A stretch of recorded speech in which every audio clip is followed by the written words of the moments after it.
The snow was not merely falling. It was an invisible, crushing weight pressing down on the shoulders of the free world.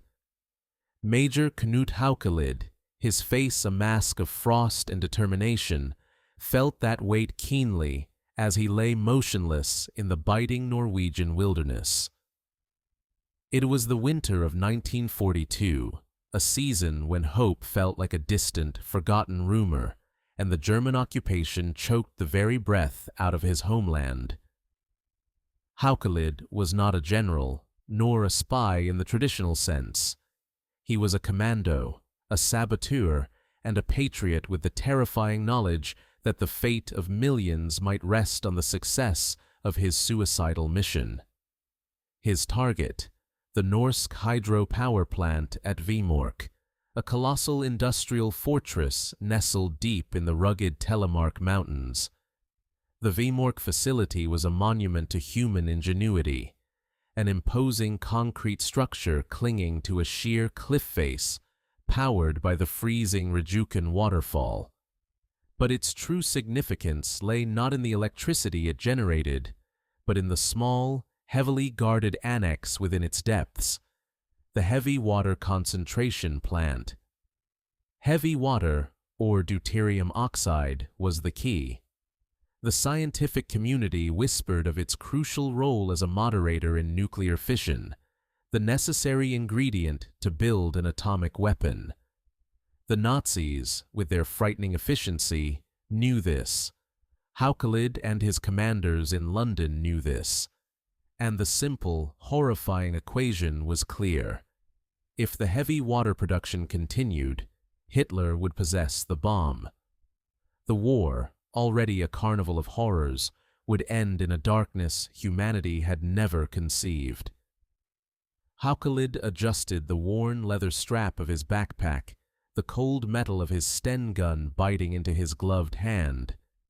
He was the leader of Operation Gunnerside, a small team of highly trained Norwegian exiles parachuted into their own country. For months they had endured the brutal isolation, surviving on meager rations, tracking German movements, and waiting for the signal to strike. The silence of the mountain was deafening, yet Haukelid heard only the phantom thump-thump of his heart, a rhythmic clock counting down to action. He scanned the valley below. The Vemork plant was illuminated by harsh, cold spotlights, giving the impression of an impregnable medieval castle. German sentries patrolled the suspension bridge, the only obvious path to the facility, their breath pluming white smoke in the frigid air. The bridge was a guaranteed suicide route. Their plan, codenamed Gunnerside, was insane in its audacity. They would descend into the deep, frozen ravine, cross the icy river, and scale the unclimbable 600-foot cliff behind the plant, entering through the vulnerable basement. Haukelid closed his eyes for a brief moment, picturing the faces of the scientists, the children, the innocents back home.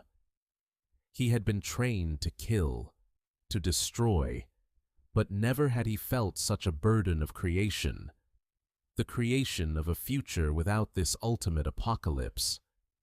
He reached into his breast pocket and felt the small glass ampule containing the tiny, critical amount of high explosive, the charge that had to be placed in the concentration chambers. It was no bigger than his thumb, yet it held the destructive power to save the world. A sudden, sharp beam of light cut across the snow barely 20 meters from his position. A lone German patrol had veered off its regular route. Haukelid froze, his body rigid, every muscle screaming in protest. The beam swept closer, illuminating a frozen sapling just inches from his head. He could hear the crunch of boots on the hard snow, the muffled sound of a guard clearing his throat. The soldier paused, right beside the hidden commando. The man coughed, a dry, raspy sound, and then silence. Haukelid waited, heart hammering against his ribs, knowing that one wrong move, one misplaced breath, would not only mean his death, but the failure of the mission and the unleashing of the nightmare. The fate of the free world was holding its breath, pinned down in the snow beside him. The German guard, oblivious to the history-altering tension just inches away, spat onto the snow and moved on, his footsteps fading into the vast, indifferent silence of the mountainside. Knut Haukelid let out a breath he hadn't realized he was holding. The air in his lungs felt like ice.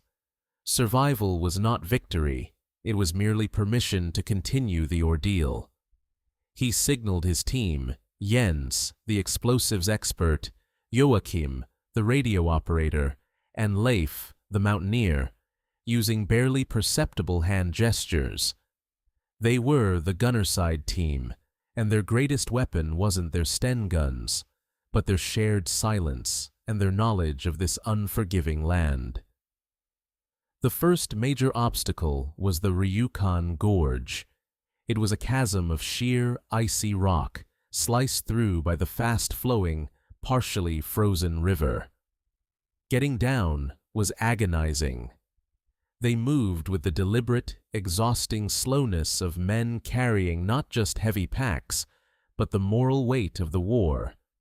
Each step was packed with gravity, a risk of breaking an ankle or snapping a rope, which would mean immediate failure and a slow, agonizing death.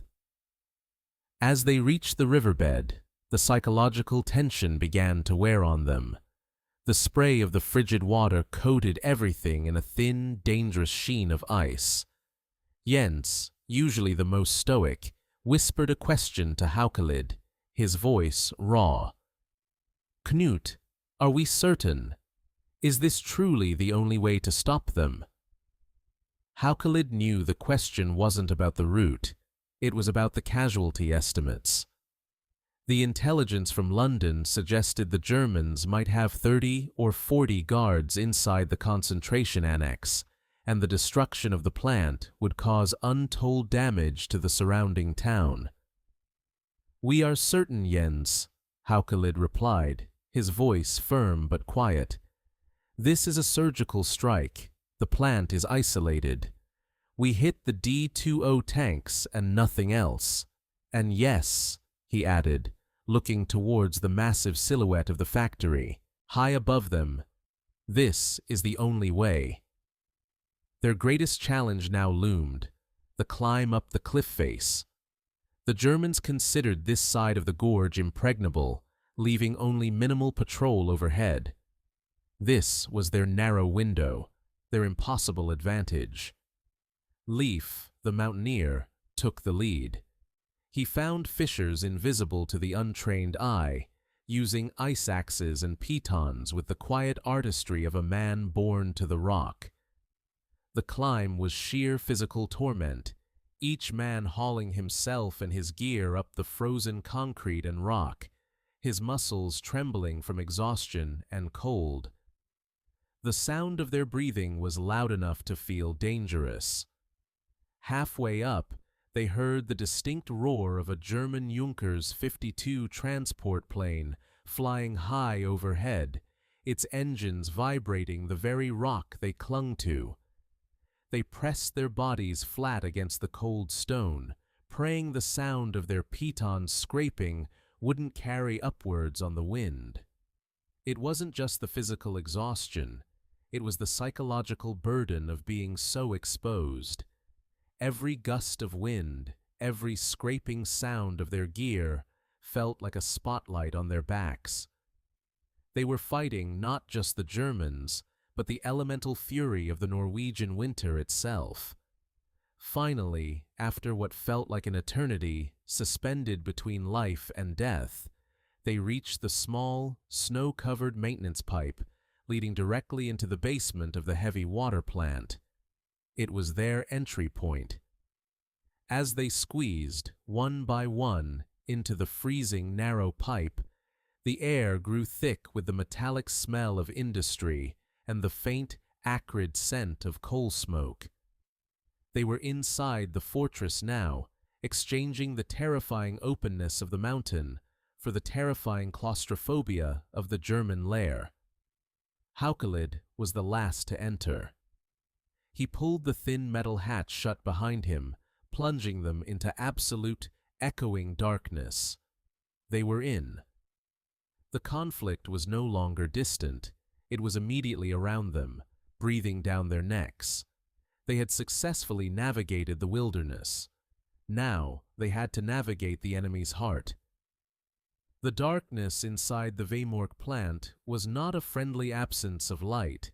It was a heavy, industrial blanket, damp and smelling of oil, electricity, and an underlying chemical tang that made the mission suddenly terrifyingly real. Haukelid led the team through a maze of pipes and cold concrete corridors, their movements governed by the limited schematic they had memorized over months. Every echo of their boots on the wet floor felt like a gunshot. The German patrols, unseen but certainly present, were the ghosts in this labyrinth. Their immediate obstacle was the main access door to the heavy water annex. It was thick, steel, and sealed with a heavy combination lock, an expected complication, but one that demanded silence. Jens, the explosives expert, knelt before the lock. His hands, though gloved, were incredibly steady. He didn't rush. He became an extension of the metal he was working on, listening intently to the faint clicks and scrapes as he manipulated the tumblers. The other commandos, Haukelid, Joachim, and Leif, formed a silent, tight perimeter, their weapons aimed down the echoing corridor. The clock was not visible, but they felt it in the tightening band around their chests. Every minute spent here increased the risk of the changing shifts or a surprise inspection. Haukelid's mind was racing, calculating the distance to the guardhouse, the volume of the nearby machinery, and the time remaining before the sun, now a vague memory, would rise. Suddenly, a loud clatter echoed from a level directly above them. It was a clear, unmistakable sound of a heavy metal object hitting the concrete. Haukelid instantly pressed himself flat against the cold wall, signaling the others to freeze. The sound was followed by silence, then the distinct, muffled German voice of a guard shouting a curse. He hadn't heard them, but he was close, perhaps just one floor above. Jens didn't move a muscle, his focus locked on the tumblers. His breathing was so shallow it was almost imperceptible. The knowledge that a guard might descend the stairs at any second, drawn by the sound of his own dropped equipment, created an unbearable, grinding tension. Click, scrape. The combination lock was resistant, unwilling to yield. Sweat, not from heat, but from pure terror, began to bead on Jens's forehead, mingling with the ice dust from the mountains. He had to be quick, but speed meant sound, and sound meant catastrophe. Haukelid saw Joachim's knuckles white on his Sten gun, his eyes wide and locked on the corner of the corridor. The line between patience and panic was razor thin. Haukelid mentally prepared himself to yell the command to shoot, shattering the silence if that German guard started down the steps. Then, a quiet, almost musical thunk. Jens leaned back slightly, pulling his hand away. The heavy door handle gave way. The lock was defeated. Relief was a fleeting luxury. They slipped through the narrow gap, pulling the heavy door shut behind them, plunging into a new section of the plant, the heavy water annex itself. This room was different. It was cleaner, colder, filled with the humming, terrifying machinery of the concentration cells. The target was in sight, a series of aluminum high-concentration cells, small tanks containing the lifeblood of Hitler's apocalyptic ambition. It was the heart of the monster, and it was beating. But as Haukelid moved to confirm the placement of the explosives, he noticed a faint light emanating from a small, glass observation window leading to an adjacent control room. He froze. The room was occupied. A German foreman sat calmly at a desk, reviewing paperwork. He was alone, but his presence meant they couldn't plant the charges and retreat in silence. They were trapped between the imminent threat of discovery and the mission's absolute necessity. The ultimate price for stopping the apocalypse had just become personal. The sight of the German foreman, sitting oblivious in the control room, was a punch to the gut. The Commandos had one option: immediate, silent action or failure. Haukelid glanced at Joachim, the radio operator, whose hands were already steadying his weapon. "No," Haukelid mouthed, his voice a barely audible hiss. "No blood, not yet." They had to get to the high concentration cells, the core target. Jens, the explosives expert, didn't hesitate. He crept towards the rows of aluminum tanks, each one a silent repository of global danger. Haukelid covered him, his Sten gun raised, his eyes fixed on the glass window of the control room. Every shadow seemed to move. Every flicker of the overhead bulb seemed to betray their presence. Jens quickly inspected the cells. They were exactly as the schematics showed. With practiced, agonizing slowness, he began to prepare the small, precise charges.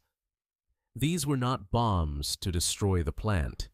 They were designed to rupture the tanks and drain the heavy water into the floor drains, rendering it useless.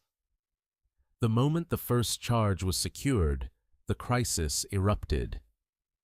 The foreman in the control room rose from his desk. He stretched, yawned, and then, to Haukelid's horror, began walking towards the small interior door that led directly into the annex. He was not checking the perimeter. He was likely just heading for a coffee break, but his path would take him right past Jens. Haukelid raised his weapon, the metallic weight feeling crushing. He had promised no bloodshed if it could be avoided, but the foreman's life was negligible compared to the atom bomb. He braced himself for the shot that would shatter the silence and plunge the mission into open warfare. Suddenly, Leif, the mountaineer, reacted with an improbable, desperate act of improvisation. He had spotted a large, empty metal bucket near a pipe junction. With silent precision, he grabbed a handful of icy gravel from his boot, a remnant of the gorge, and flicked it hard against the far end of the corridor, away from the control room door. Clang! The German foreman froze, tilting his head. He looked down the empty corridor, away from the Commandos, then shrugged off the sound as a simple industrial noise. He turned and headed back to his desk, picking up his paperwork, dismissing the sound as a minor distraction. It was a miracle of timing. Jens finished securing the last charge, the sweat now dripping from his brow onto the freezing floor. He pulled the thin safety wire from the detonator and retreated swiftly to Haukelid's side. "Done," Jens whispered. Haukelid nodded, his jaw tight. They had mere seconds. They had to be clear before the charges detonated. They moved back through the narrow pipe they used for entry, scrambling into the freezing air of the ravine. Once they were safely on the sheer cliff face, Haukelid pulled the cord on the timer. They continued their frantic descent, their hearts pounding in sync with the silent countdown.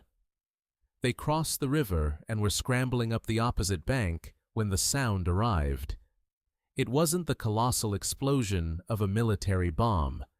It was a sharp, concussive thwump, a controlled blast, followed by the terrible, distinctive shattering of metal and glass.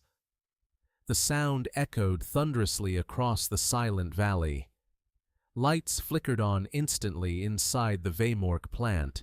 Alarm bells began to wail, and the heavy searchlights swung wildly across the gorge, finding nothing but the swirling snow. They had done it.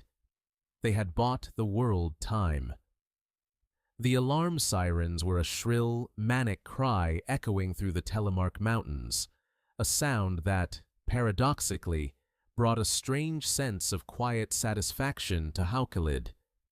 The mission was complete, but the most agonizing part, the escape, had just begun. The next 2 weeks were a blur of blinding snow, crippling fatigue, and the constant, chilling awareness of the massive German manhunt closing in. They skied for over 300 miles across the roof of Norway, enduring blizzards that tore at their skin and visibility so poor they could barely see the tips of their skis. They lived on what little they carried and the occasional reindeer they managed to hunt. They were no longer soldiers fighting a set battle. They were ghosts of the resistance, traversing an elemental wilderness that demanded the last ounce of their will. The cold was a relentless, psychological enemy, forcing doubt and despair into their minds. But they kept moving, propelled by the silent understanding of what they had left behind, the shattered heart of a nuclear dream. When Haukilid finally crossed the border into neutral Sweden, the immense physical pain and exhaustion were instantly overshadowed by the weight of the achievement. He hadn't won the war, but he had removed the darkest threat that could have ended civilization. He sent a coded message back to London. Operation Gunnerside successful. Months later, when the true extent of the damage was confirmed, the heavy water was gone, lost down the drains. The relief in Washington and London was palpable. The Nazis would never get their bomb. Haukilid never sought glory. Like his comrades, he returned to the fight, taking on new, dangerous missions. His story, and the story of the Gunnerside team, remains a stark reminder that the war was not only won by armies and factories, but by small teams of dedicated individuals willing to face impossible odds, driven by a morality stronger than the destructive forces they opposed. The true legacy of the mission was not the destruction they wrought, but the terrifying power they prevented from ever being unleashed. The world was saved, not with a massive battle, but with silence, snow, and a few small charges. While the Norsk hydro plant was severely damaged, the Germans quickly started repairs. Ultimately, the remaining heavy water stocks were loaded onto a ferry, the SF Hydro, to be shipped to Germany. The Commandos, led by Haukilid again, planted explosives on the ferry, sinking it in the deep tin lake, permanently ending the Nazi heavy water threat. The stopped apocalypse required not one, but 2 acts of impossible bravery: